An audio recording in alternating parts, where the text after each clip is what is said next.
Welcome to another Keeping Track segment. I'm Ken Cara here with Dino Alberto, local motorsport journalist, and we also have Stephanie Moyer with us. She's from Shepton, and she is in her second year of running in the ARCA East Series. You were in Pocono a few weeks ago, kind of coming home for that race. It's a bigger race, not in the ARCA East Series, right? So you're racing with maybe some other drivers you don't see throughout the normal part of your season. What was that experience like?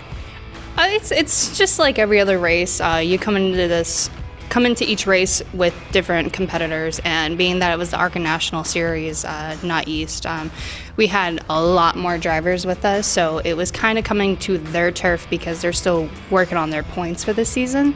So it's kind of like not stepping on anyone's toes throughout the race with the point system wise, but it's definitely a bigger competition, I have to say. Dino, you were out there. Did you hang out with Stephanie and all that at Pocono? Absolutely. I mean, getting to talk to Stephanie and her crew and her family and stuff, it was kind of neat. It's like a homecoming for her to be up there. That's what's really neat about this, because here's a kid that started here, grassroots racing, Greenwood Valley, Evergreen Raceway. She did some racing at Mahoning Valley Speedway, and to get that opportunity to race on the big stage, you know, it's a big thing for her to be up there at Pocono, national television coverage, but it's also those other drivers, they also take a lot of stock in when they come up to Pocono Raceway, because it's such a unique track. It's an important track on the entire season for them guys, and for her to come in there from the East Series and what she's doing so well with right now, and to get that recognition and get that extra look-see from all of the possible car owners and things like that, that's what's really neat about that. So she did a great job. How do you feel it went at Pocono? It didn't start out so great. As soon as we started the race, we started in second gear, and then as soon as I went to third, it got stuck in third.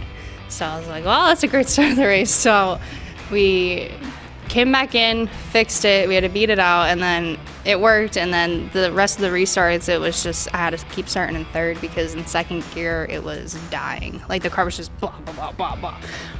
So despite the factors of everything that happened, I feel like we've come a long way from last year into this year, and this year was a lot better for me. I was more consistent throughout the whole entire race. My consistency never lacked at all, and my times were there, and I just had an all-time better car this season around. So I'm actually, despite the factors, I'm happy with what we came through.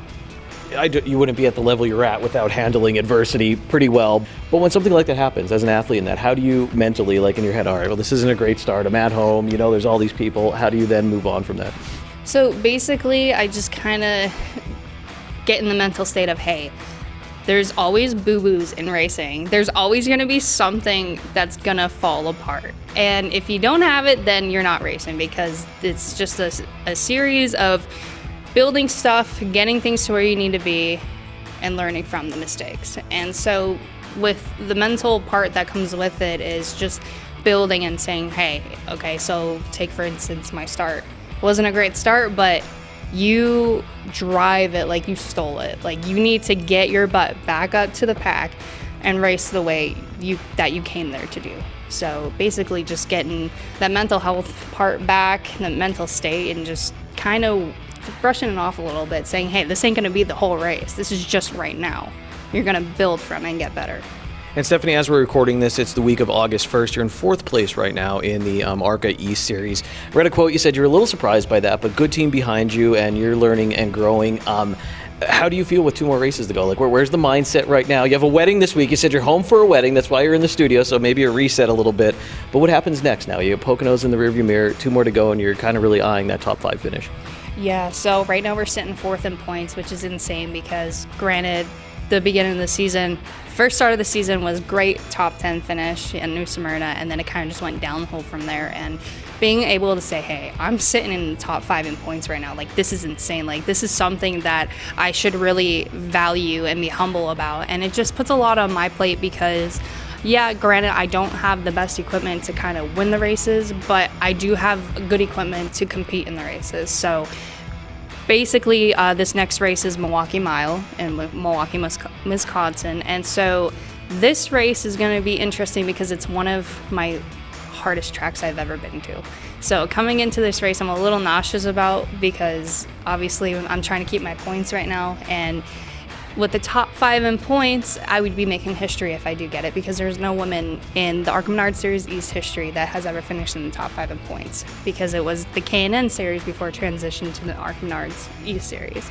So this is something that I am truly humbled about, and I'm super excited to hopefully get this top 5.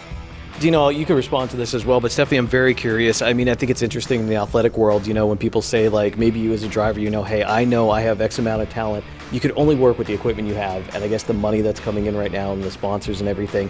Is that frustrating at times? It's just the nature of the sport, and you're kind of used to it by now, and it's just like that. How do you learn from that? I would think it would almost teach me patience. Like, okay, I know, and I just might have to wait.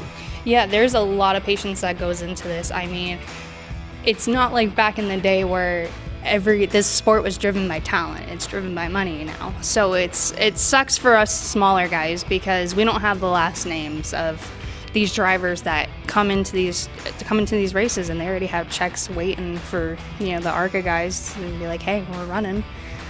So it's really hard on my end, coming from a small town. No one really knows about. When I say Shepton, they're like, where? And I'm like, it's by Hazleton. So do they know when you say by Hazleton, then, or do you have to go to hear of the office in Scranton, or does Hazleton work? Mostly Hazleton, but it's hard because funding is really important in this sport, and with the equipment, I feel like if no one had the funding and each one of us drivers had the same equipment, we would be running side by side. So it's a super money-driven sport, and it's just really hard, but I can't thank the local guys enough here for helping me out. But yeah, it's really hard with funding right now. Yeah, Stephanie, you told me that a lot of your sponsors are locally here, and very grateful to them. You said you could find out about some of them on Facebook. You did an interesting program this year where people could actually spend some money and get their name on the car. Dino, maybe we'll do this next year. We could get your face like on the front of it if Stephanie's okay with it. We'll pay enough money. I'm here for we'll that. Keeping track. As long as you would be open to it too. If that's the deal, then yes. It would be a first, I could tell you that.